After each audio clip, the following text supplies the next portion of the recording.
May kwento ako. Becky ako.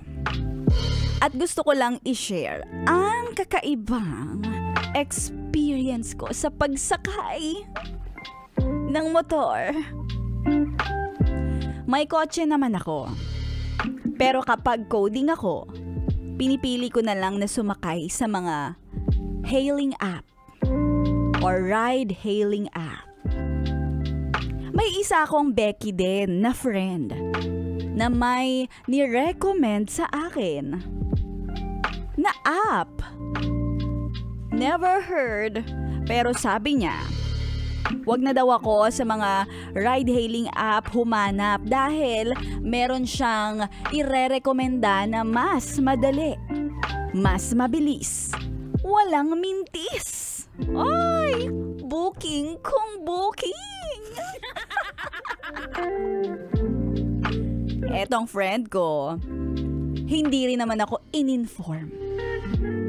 Dito pala sa bagong app na nalaman ko, yung mga rider, may ES pala. ES as in El Salvador. ES as in extra service. Well, syempre, subukan natin. Ang cute mo. So I tried it.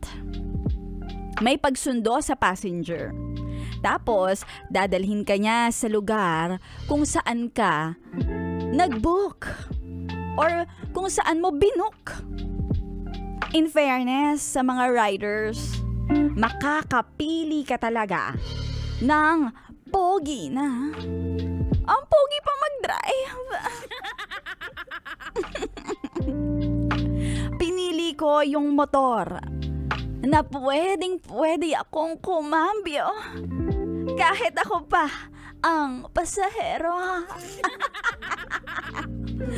And it drives me crazy. Kaya ginrab ko itong chance na may special promo ako this holiday season. Yes, the best.